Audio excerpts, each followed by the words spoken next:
People might not know this, but I'm naturally a very curious man.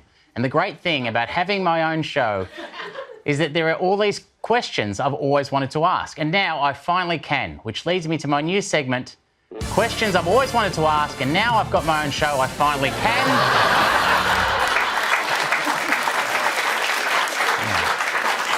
Yeah. That's a catchy title, Absolutely. Sam. Well, I believe the hashtag's there if you want to get involved. There it is there.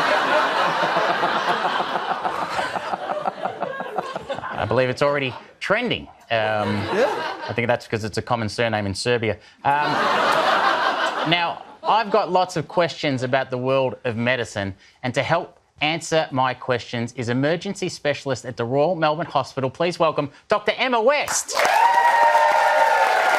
Hello, Doctor. Hi, Emma. How are you?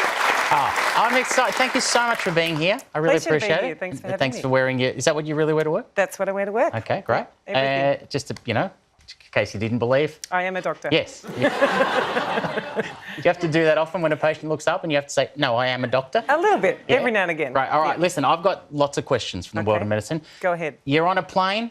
There's a medical emergency. The flight attendant says, is there a doctor on board? Do you have a professional or moral obligation to say yes? Absolutely, I do. Duty of care. But actually, it's an interest. Someone could be really unwell. They could have a heart attack. They could have a clot in their lungs. So that's my time to shine. So I'm happy to step in. Okay. Do you ever, has it ever happened to you? Not on a plane, but on a beach and a few other places. And Okay. stop at a road accident and help out. You don't ever kind of have a quick look at the patient and just go, well, he's not looking. Do I tell the truth here? Yeah, a little bit. You Sometimes, do? yeah. Is Sometimes that because of the risk of malpractice? What's No, the problem? not because of that, but because they're in good hands with an ambulance person. So Okay. if they don't need me, I don't stop. But when I have been needed on the side of a road, yeah, most recently with a drunk patient who'd been in a car accident. So Yeah, there was a lot of I refer him- hand holding. I just know him as Jack. So just, Okay.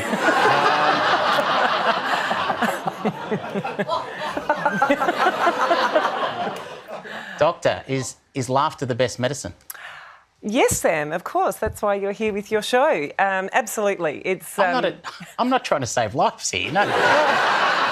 Actually, you probably are. It really brings light and joy to people's lives, and I can't do that. So I'm glad you're here.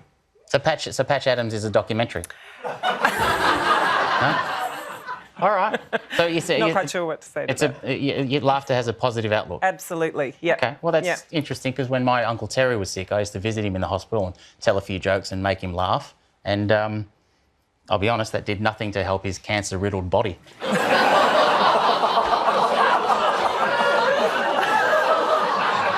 Hey, Sam, just keep it light. What? Keep it light, mate. All right, I'll keep going. I'll move on. Dr. West, in the movie Call me Rambo 3, Yes. right, John Rambo, as we see, he sustains a nasty injury, and he treats the wound using gunpowder from a bullet. There he is with his knife taking the edge off the thing, and then he puts the gunpowder on the wound, and take a look what happens next.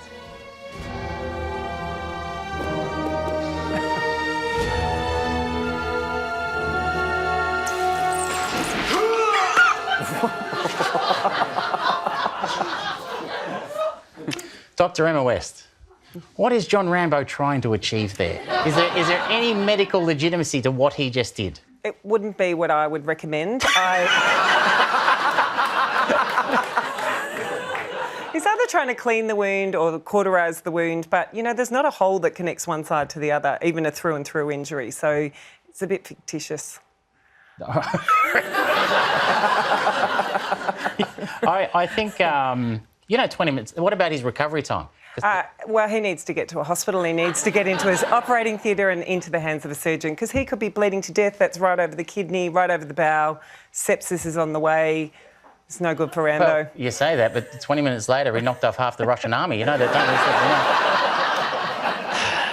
you? All right. Staying with wounds, in the 1998 action thriller Ronin, Robert De Niro has been shot. He's about to talk his partner through removing the bullet. Take a look.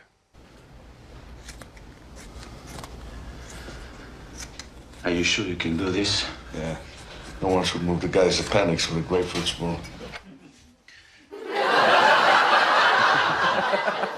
Dr. Emma, first question. What's a grapefruit spoon? Do you know what one is? No, but I imagine it's fairly blunt. I've got one here. Okay. Here it is. We've really gone over it. Now, I've noticed, by the way, that this, I'd never seen one before tonight. It has a serrated edge. So, follow-up question: Could you remove an appendix with this? No, I couldn't. No, it just wouldn't get through the skin, and it would make a mess of the whole bowel. So I wouldn't also recommend that as the implement that I would use. I prefer... What about this? What about a spade or a spork? Could you do it with that? No, if you have a steak knife, maybe I could do something. All right. What about these wooden takeaway instruments that you can't even eat with them? They're useless. They are really useless. All right, I've got... what else we got here? Oh, sorry, that's the wrong card. Now, let's move on. Fainting. I'm very curious about fainting, OK? Take a look at this scene or this clip from Castaway. Hello? Oh, how are you? Okay.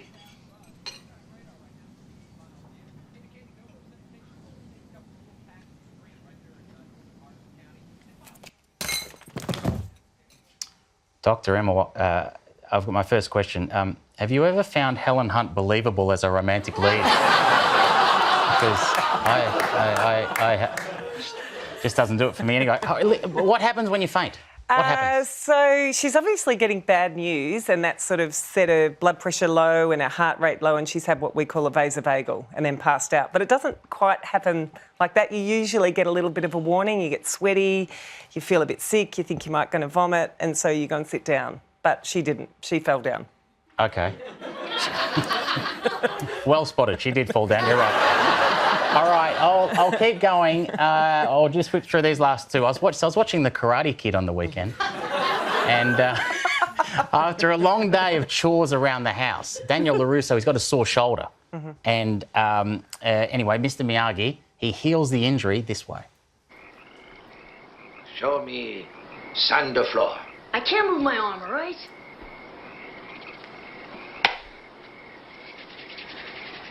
What are you doing? Ow! Oh. Ow, what are you doing? Now show me sand the floor. How did you do that? Shut up! Nothing scarier than angry Miyagi too, by the way. But all right, what's Mr. Miyagi doing? Clapping his hands together and rubbing. Does that do anything? Well, actually, so rubbing your hands together and putting warmth on a sore area does stimulate sort of other pain fibres and help with pain, but it wouldn't do that. You know how if you hurt yourself, your mum puts her hand on your arm? Say if you hurt your arm, you put your hand on your arm, and that stimulates... My mum would have to put the bottle of wine down first. But, I can't comment on that. But there's some vague truth to it, I guess, in that you're rubbing... You know, you rub when you're sore. Absolutely. So, you know, he's got magic hands, Mr. Miyagi. OK, he's got magic hands. It's official. Follow-up question. Do you think it's odd that a teenage boy is spending that much time with a Japanese war veteran? I'll move on because this is the last one. Season 14, Episode 6, Doctor, of Grey's Anatomy. Now, this moment jumped out at me. I didn't swallow it! I've been shot! I've been shot! Abdomen! Who the hell fired? Hold on. This is an exit wound. No entrance wound. Danielle, did you put a gun in your vagina?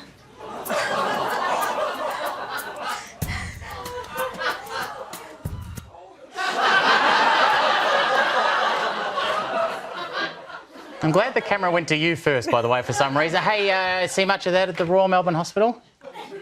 I've seen a lot of foreign things in a lot of foreign places, but not that foreign thing OK. in that spot. If that had happened, by the way, at the Royal Melbourne, how would you treat it? Would you use a grapefruit spoon? would it be gunpowder, or would you? What would you? Which one would you? Which one would you need the most? I'm wondering who pulled the trigger.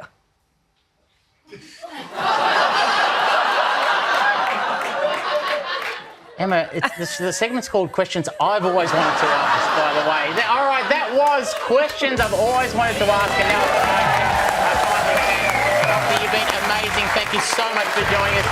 You've got actual life to say. Please put your hands together for Dr. Emma West.